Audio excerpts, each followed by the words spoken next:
ये आपको नजर आ रही है? कर्ट जेनसन, ये बड़ा फेमस ऑथर है कलर पैटर्न के ऊपर। इस यही जो है इसने टूल डेवलप किया है और लैंग्वेज भी उसने डेवलप की है, इसका नाम सीपीएन लैंग्वेज है।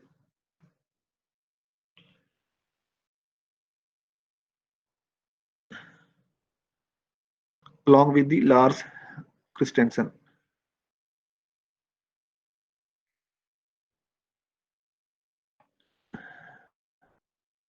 Modelling and validation of concurrent systems, तो ये इसका मेन फीचर भी है पैटिनेट्स का, कि हम इसमें कंकरेंट सिस्टम को मॉडल कर सकते हैं, उसकी वैलिडेशन भी परफॉर्म कर सकते हैं। इसका जो चैप्टर नंबर 1 आपको दिखाता हूँ मैं।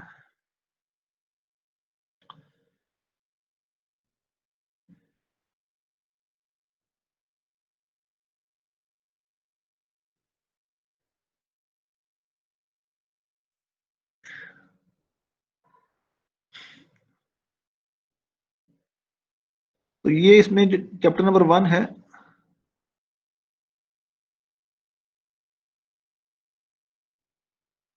इसमें सिस्टम की मॉडलिंग और एब्स्ट्रैक्शन और विजुअलाइजेशन के बारे में बात की हुई है। और ये सिंपल एक इंट्रोडक्टरी चैप्टर है। और हम जो है इसका जो कलर पैटर्न की जो है उसको एग्जांपल के साथ स्टार्ट करते हैं। तो ये जो चैप्टर नंबर 2 है, यहाँ से हम स्टार्ट करते हैं। ये चीजें हम ऑलरेडी काफी बार लेक्चर में डिस्कस कर चुके हैं। तो इसका होम पेज भी है, मैं इसको यहीं से खोलता हूँ। होम पेज इसका यहाँ दिया होगा, ये वाला।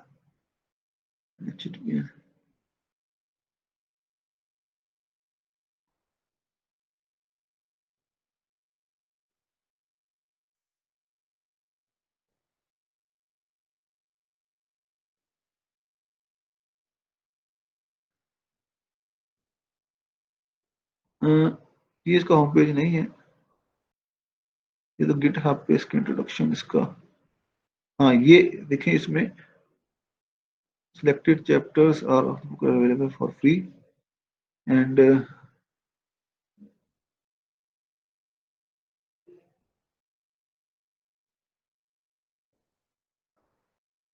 Material of the course on colour patterns, ये भी यहाँ कुछ अवेलेबल भी है। बहरहाल इसकी जो असल जो है वो बात, वो slide course on colour patterns, वो ये सीपीएन टूल्स एंड और ये वेबसाइट है इसकी। मैं इसका जो है वो इसका होम पेज पे जाना चाह रहा हूँ।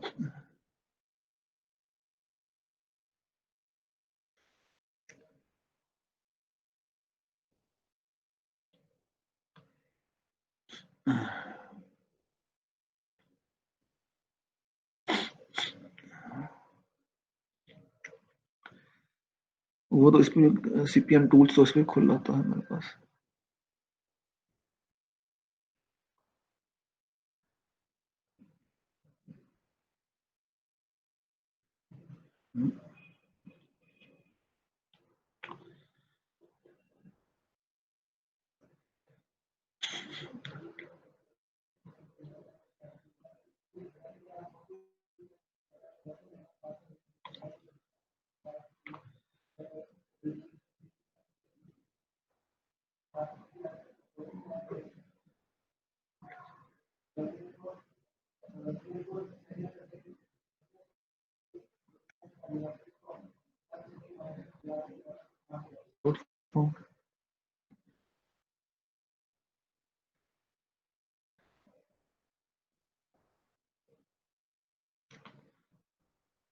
एनी हाउ, ये आप जो है इसकी इसका होम पेज आप ढूंढेंगे तो उसके ऊपर ना इसकी स्लाइड्स पड़ी हुई हैं, वो मैं आपको भी शेयर कर सकता हूँ। अगर आपको मिल जाए तो अच्छी बात है, लेकिन मैं भी इसमें शेयर कर सकता हूँ उसमें आपको स्लाइड्स। तो ये इसका चैप्टर वाइज जो है वो स्लाइड्स बनी हुई है। और ये मैं इसका CPN2 यानी इसका मैं आपसे शेयर करता हूँ।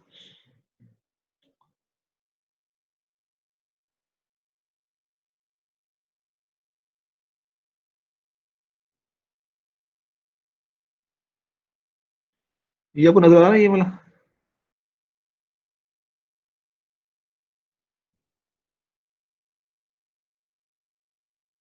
ये ये आपको नजर आ रहा है? यस सर, आ रहा है नजर, लेकिन बहुत छोटा फॉन्ट है इसका सर। नहीं नहीं, ये फिगर के छोड़े, ये बाकी सारा क्लियर है ना आपको? Yes sir. ये तो अभी इसकी पहली स्लाइड है, तो ये इसका टाइटल तो ये लिया, ये तो फिगर वैसे ही उसने डाली हुई है।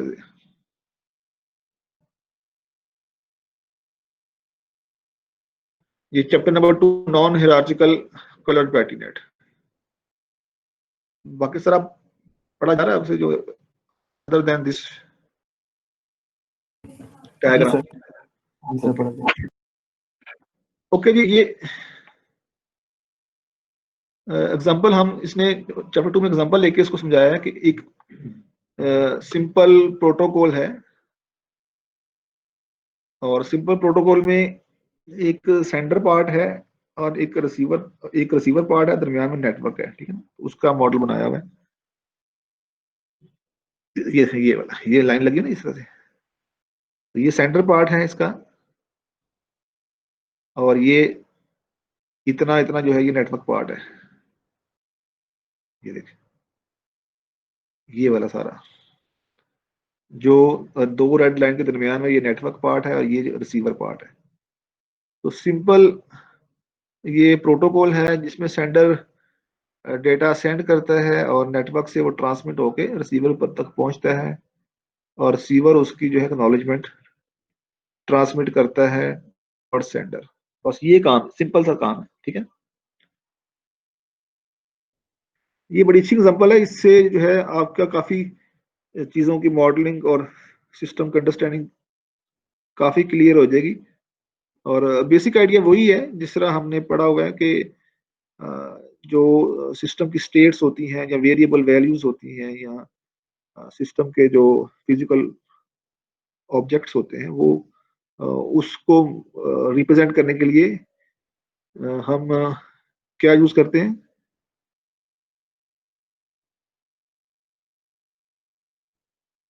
सर दोबारा बताइएगा।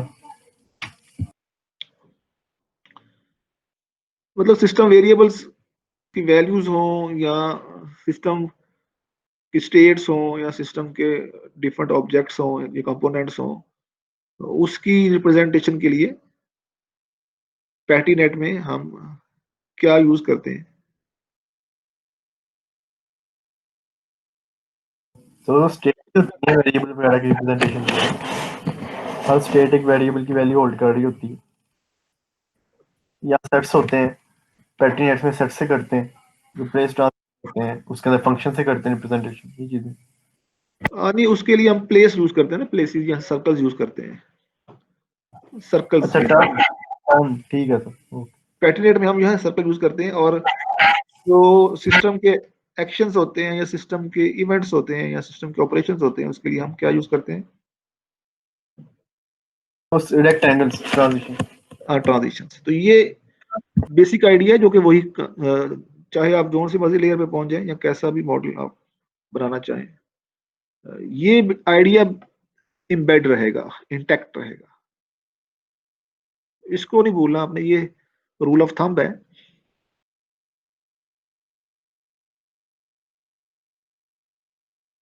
तो सिस्टम की स्टेट जो है वो, चाहे वो वेरिएबल से आप बता रहे हो, या उसके जो है वो डिफरेंट उसकी स्टेट हो सिस्टम की, या उसके डिफरेंट ऑब्जेक्ट्स हों या कंपोनेंट्स हों, उसके लिए हम प्लेस इस्तेमाल करेंगे। और उन स्टेट्स को या उन चीज़ों को इस्तेमाल करने के लिए या उन चीज़ों की स्टेट को चेंज करने के लिए हम जो ऑपरेशन परफॉर्म करते हैं, और वो उसको रिप्रेजेंट करने के लिए हम ट्रांजिशन इस्तेमाल करते हैं। ये की आइडिया है, ये अंडरलाइंग हमारा आइडिया वही है, चाहे आप कोई भी सिस्टम मॉडल करें। तो बहरहाल यहाँ पर ये सिंपल ये एक प्रोटोकॉल है जिसमें सेंटर पार्ट है, नेटवर्क पार्ट है और रिसीवर पार्ट है। तो उसमें आप देख रहे हैं कि एक्शन जो है सेंड पैकेट, ये एक एक्शन है जिसको ट्रांजिशन से बताया हुआ है। और देखें पैकेट्स टू सेंड, पैकेट्स जो जिसको हमने सेंड करना है, या डेटा जो टू बी सेंट वो जो है वो एक प्लेस में बंद है, प्लेस को बताएगा, ठीक है? वो आइडिया चलता रहेगा। अच्छा, अब वो जो प्रोटोकॉल का जो इसकी स्पेसिफिकेशन है वो ये पढ़ेंगे, क्या लिखा हुआ है, कोई पढ़ेगा? No loss of no overtaking. यानी कि हम एक ऐसा कम्युनिकेशन प्रोटोकॉल बना रहे हैं जिसमें पैकेट लॉस नहीं है या डेटा लॉस नहीं है, क्योंकि आमतौर पर होता है ना कि जब ट्रांसमिट होता है डाटा तो वो लॉस भी हो सकता है या पैकेट ड्रॉप भी हो सकता है ना, डाटा पैकेट। तो ये असम्पशन समझ लें उसकी या उसका। और नो ओवरटेकिंग यानी जो पैकेट सेंड किया जाएगा वो उसमें उससे बाद वाला पैकेट ओवरटेक नहीं कर पाएगा उसको।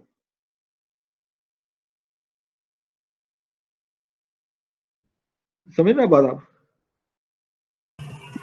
यस सर, समझ आ गया। तो ओवरटेक नहीं होगा, यानी कि जो फर्स्ट इन फर्स्ट आउट जिस समझते हैं उसमें ओवरटेक नहीं होती ना।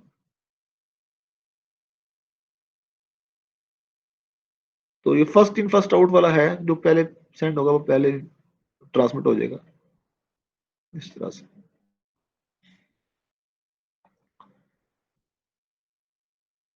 अब ये सिंपल बताया हुआ है कि कलर पैटर्न नेट्स में ये ट्रांजिशंस हैं, ये प्लेसेस हैं, वैसे ही बताया हुआ है। और ये जो पैकेट्स ये इस तरह से दिए हुए हैं। अच्छा, इसके साथ साथ हम ना जो अभी हम सीपीएन लैंग्वेज भी स्टार्ट कर देते हैं। तो सीपीएन लैंग्वेज फंक्शनल लैंग्वेज है ना, तो उसका सेंटेक्स भी साथ साथ हम सीखते जाएंगे। तो अब जो यहाँ जो कुछ भी यहाँ डिक्लेयर्ड है वो सेंटेक्स के मुताबिक है, जो सीपीएन सेंटेक्स जो है उसके मुताबिक है।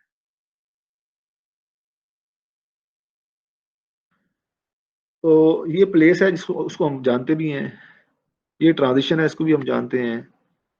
ये प्लेस हो या ट्रांजिशन हो, ये असल में सिस्टम की नोड्स होती हैं या सिस्टम के कंपोनेंट्स होते हैं। ये आर्क्स हैं। हाँ, यहाँ पर जो दिया हुआ है, चाहे वो कलर टाइप है या आर्क एक्सप्रेशन है या इसके अंदर टोकन की तादाद है, जिस तरह से ये देखेंगे जो कुछ भी नेट के अंदर डिक्लेयर्ड है उसको हम कहते हैं नेट इंस्क्रिप्शन, नेट की इंस्क्रिप्शन। तो इसलिए ये आर्क इंस्क्रिप्शन होगी, ये प्लेस इंस्क्रिप्शन है या टाइप है, ये इस तरह से टोकन्स के बारे में बताया हुआ है। तो अब नेट में जो है वो नेट इंस्क्रिप्शन एडिशनल चीज है, वरना इससे पहले हमारे पास प्लेसेस, नोड्स, ट्रांजिशंस, आर्क्स पहले से भी थी। तो net inscription is additional in the Petri net, जो इसको कलर्ड पैटीनेट बना देती है। कलर्ड का लफ्ज को बताएगा कि क्यों हम इस्तेमाल करते हैं। सर क्योंकि उनमें हम जो डाटा टाइप बनाते हैं वो किसी भी टाइप की, हम अपने नाम की भी डाटा टाइप बना सकते हैं। किसी लाजमी नहीं कि इंट हो, कोई हो, मतलब एट्रीब्यूट बना सकते हैं इसमें हम किसी भी, जैसे कार का हमने डाटा टाइप बनाई इसमें। हाँ, मतलब मेन जो आसान जो है वो ठीक है आपका भी बात, लेकिन असल में जो बात है वो यही है कि कलर से मुराद ये है कि टोकन जो है वो डिस्टिंग्विशेबल है। पहले जो टोकन थे वो ब्लैक थे, तो उसको हम इनडिस्टिंग्विशेबल टोकन कहते थे। नाउ टोकन्स आर डिस्टिंग्विशेबल, मतलब कि अगर मेरे पास इंटीजर टोकन्स हैं उसमें एक टोकन उसकी वैल्यू 1 हो सकती है, दूसरी टोकन 2, 3। तो 1 और 2 जो है वो डिस्टिंग्विशेबल है ना आपस में। तो ब्लैक डॉट के बजाय अब हम जो है हमारे पास टाइप की वैल्यूज होंगी, वो एज ए टोकन इस्तेमाल होंगे, और वो क्योंकि हर वैल्यू जो है दूसरे से डिस्टिंग्विशेबल होती है, तो उसलिए इसको हम, जिस तरह ब्लैक एक कलर है, अगर 4 डॉट हों और चारों ब्लैक हो तो वो आपस में इनडिस्टिंग्विशेबल होंगे। अगर हमारे पास 4 डॉट्स हैं जिसमें एक रेड है, एक ब्लू है, एक वाइट है, एक ग्रीन है, तो चारों जो है टोकन अलग अलग कलर रखते हैं और वो डिस्टिंग्विशेबल कहलाते हैं। तो ये आइडिया है, इसलिए हम उसको कलर्ड पैटर्नेट बोलते हैं। तो ये एक तरह से सिंबॉलिक चीज है, सिंबॉलिक से उसने कलर्ड पैटर्नेट रखा हुआ नाम इसका।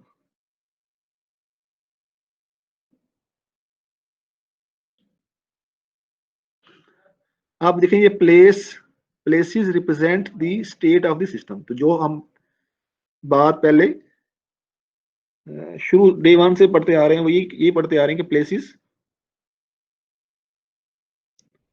तो ये हम स्लाइडें भी वही इस्तेमाल कर रहे हैं जो कि उन्होंने, ये डेनमार्क यूनिवर्सिटी है जहाँ पे जो है ये कर्ट जेंसन, अभी ये तो कर्ट जेंसन तो यहाँ पे नहीं है, मैं कहीं और ऑस्ट्रेलिया में है मेरा ख्याल है, बहरहाल तो डेनमार्क से ये बिलोंग करता था, इसने यहाँ से वहीं पे जो है सीपीएन लैंग्वेज डेवलप की है। तो as per slides, as per his book, places are represent the state of the system.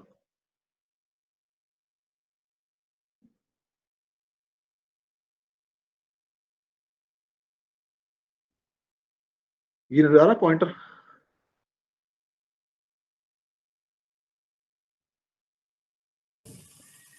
Yes sir. तो ये प्लेस है, और प्लेस जो है सिस्टम की स्टेट को बताती है, और ये जो स्टेट है वो पैकेट टू सेंट। और यहाँ पर जो नीचे जो लिखा हुआ है ये टाइप लिखी हुई है इस प्लेस की। और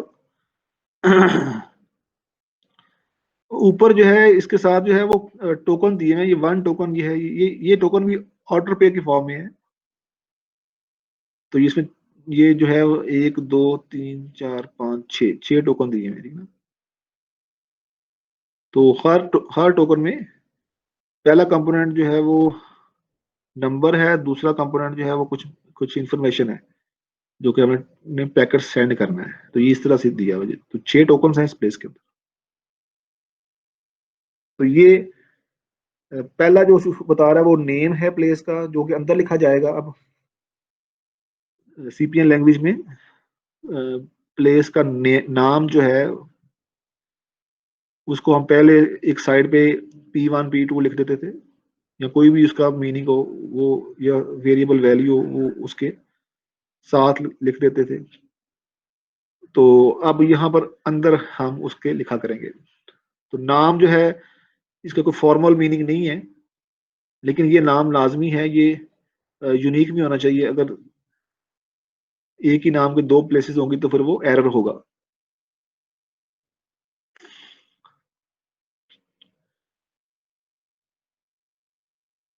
और लिखा हुआ लार्ज इम्पैक्ट ऑन रीडेबिलिटी। अगर मीनिंगफुल नेम देंगे स्टेट्स के या वेरिएबल्स के तो डेफिनेटली वो आपकी रीडेबिलिटी को बढ़ाएंगे, मॉडल को अंडरस्टैंडेबल बनाएंगे। ये कलर सेट, तो नीचे जो दिया हुआ कलर टाइप या कलर सेट दिया हुआ है, इसको हम टाइप कहते हैं। ये नीचे टाइप लिखी हुई है। Each place contain a number of tokens. Each token carries a color या डेटा वैल्यू।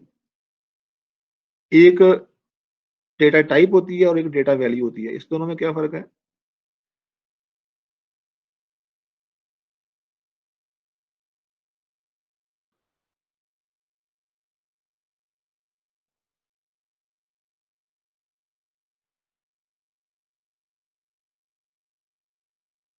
जी, डेटा टाइप में और डेटा वैल्यू में क्या फर्क है? टाइप जो है वो लाइक जो भी टाइप है उस डेटा की वो होगी, और वैल्यू जो उसके अंदर वैल्यू आके स्टोर हो रही है। स्टोर नहीं, वैल्यू जो है जो उस टाइप के मुताबिक है, या उस सेट के मुताबिक है, या उस सेट का मेंबर है।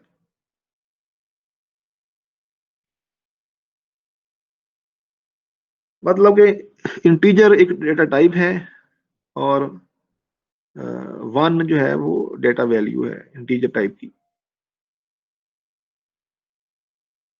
सर, यही बोला है, मतलब यही एक्सप्लेन किया है। ठीक है। Okay, the colour set specifies the set of allowed token colours, ठीक है ना।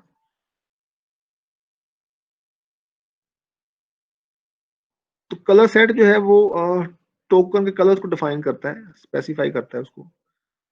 अगर कलर सेट इंटीजर है तो टोकन होंगे वो इंटीजर होंगे, अगर कलर सेट स्ट्रिंग है तो टोकन भी हमारे पास स्ट्रिंग टाइप के होंगे, इस तरह से।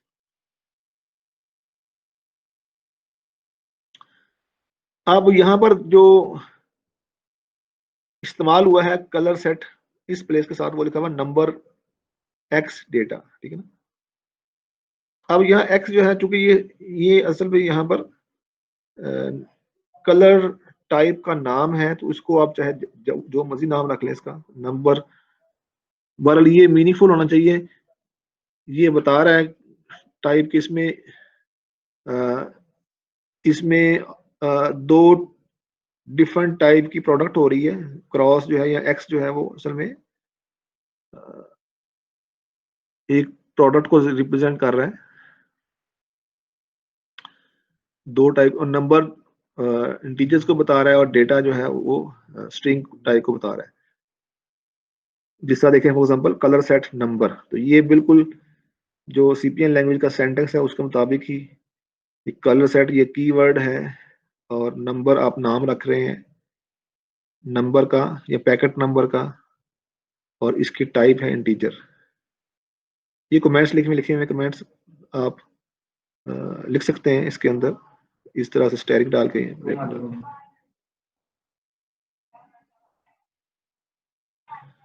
इस तरह से एक और कलर सेट है डेटा के नाम से, नाम जो मर्जी रख लें कलर सेट का। आप डेटा का नाम आपने रखा है और इसकी टाइप आपने रखी है स्ट्रिंग।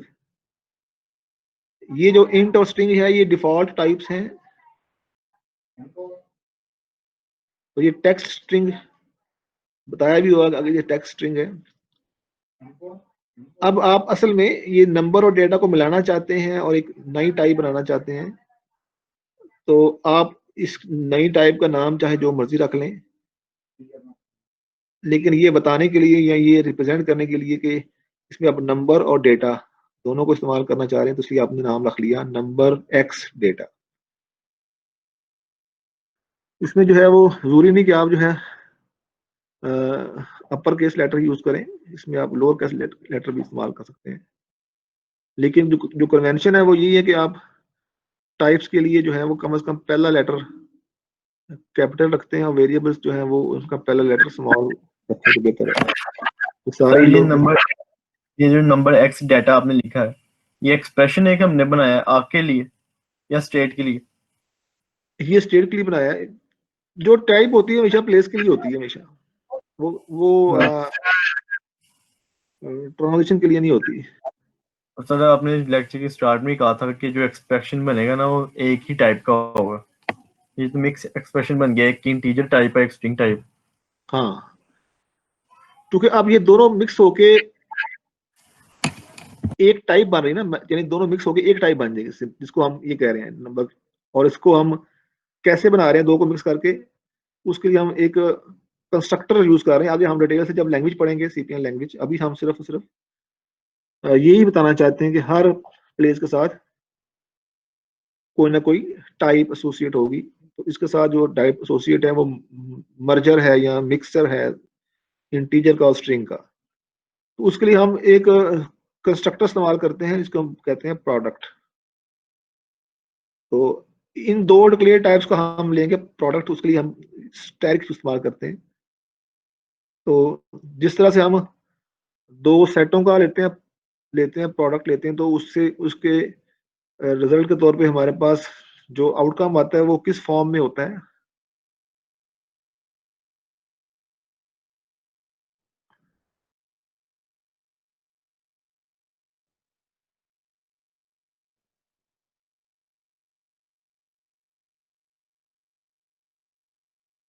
जी बताएं। दोबारा काइंडली एक दफा रिपीट कर दें। जब हम दो सेट्स का प्रोडक्ट लेते हैं तो हमारे पास जो रिजल्टेंट सेट आता है उसमें वैल्यूज या आउटकम किस फॉर्म में होती हैं?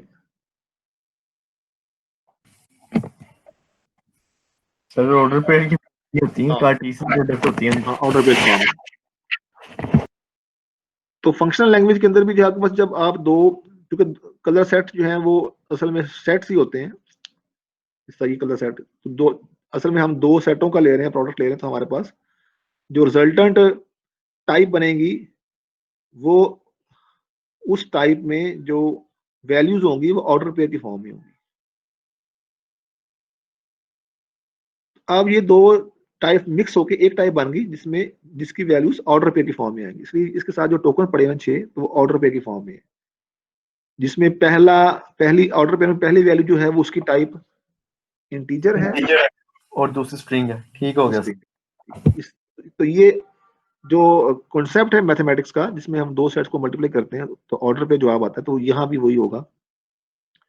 जब भी आप दो टाइप्स को मल्टीप्लाई करेंगे तो उसके लिए आप कंस्ट्रक्टर इस्तेमाल करेंगे प्रोडक्ट का, और उससे आपके पास ऑर्डर पेज आएंगे, और ऑर्डर पेज में आप बहुत सी इंफॉर्मेशन मिला सकते हैं कि आप फॉर एग्जांपल जो पहला नंबर है असल में ये पैकेट नंबर बता रहा है, और जो दूसरी है वो डेटा किसी फॉर्म में है वो बता रहा है, तो ये बड़ा यूजफुल हो जाएगा। अब इस प्लेस की जो टाइप है वो नंबर, उसका नाम आपने रखा नंबर एक्स डेटा, और ये नाम बड़ा मीनिंगफुल है जो कि अपने नाम से बता रहा है कि इस टाइप में ऑर्डर पेयर्स हैं या दो दो सेटों का मर्जर है या प्रोडक्ट है, और पहला नंबर है और दूसरा डेटा है, तो नाम भी अच्छा रखना चाहिए ताकि वो बता दे कि इसमें किस तरह का डेटा पड़ा हुआ है। तो ये आप मिक्स होके, जिस तरह मैंने पहले कहा था कि मिक्स होके एक ही टाइप बन जाएगी, अब जो वेरिएबल डिक्लेयर होंगे वो इसी टाइप पे डिक्लेयर होंगे।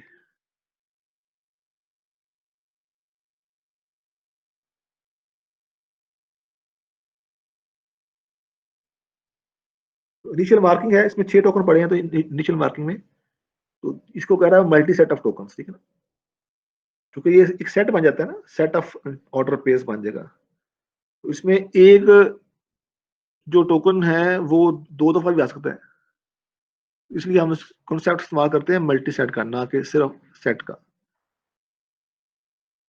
Each token is in the initial marking must have a colour that belongs to the colour set. Each token जो है ये जो है इस सेट या इस टाइप का मेंबर होना चाहिए, हर टोकन जो है असल में इस टाइप को बिलोंग करता है, ठीक है ना। हर एक जो टोकन है इसमें पहला एक तो ऑर्डर पेयर है, जो कि ये टाइप इस ये टाइप ही ऑर्डर पेयर की टाइप बन गई, और इसमें पहला ऑर्डर पेयर में पहली वैल्यू नंबर है, दूसरी वैल्यू डेटा है, इस तरह से, ठीक है जी।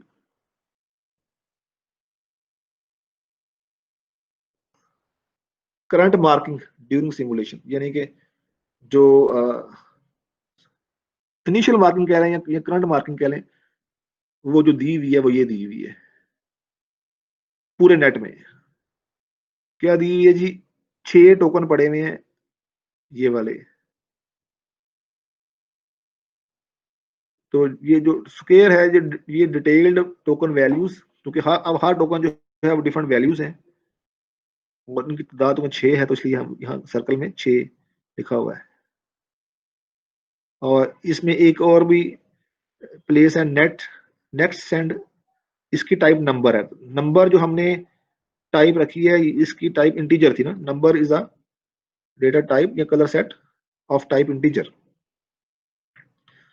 तो इस प्लेस की जो टाइप है वो नंबर है, और इसमें एक टोकन पड़ा हुआ है जो कि 1 है, जो पहला नंबर है ये मल्टीप्लिकेशन बताता है या मल्टीप्लिसिटी बताता है, अगर यहाँ 2 होता, ये इसे बोलते हैं बैक मार्क कहते हैं, ये आपके कीबोर्ड के जो जो न्यूमेरिक जो होते हैं, नम कीज होती हैं, जो नम कीज के साथ जो एक होता है उसे बैक मार्कर कहते हैं, या इसको मैं नाम भूल गया इसका, ये ये कॉमा नहीं है, ये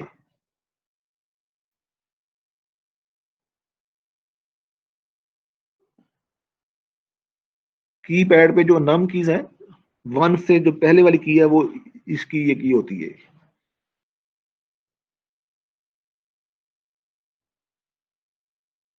तो ये वो लगा होता है, तो जो बैक मार्कर से जो पहले नंबर होता है वो टोकन की तादाद बताता है। तो 1 है तो 1 टोकन ही है, और उस टोकन की वैल्यू है वो 1 है।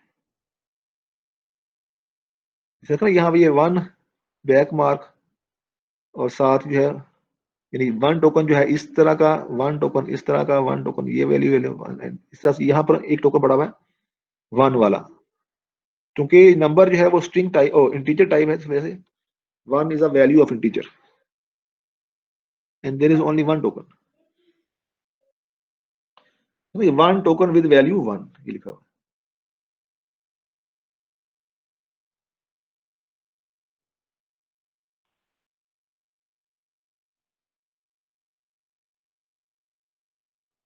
एक मिनट होल्ड करें जरा।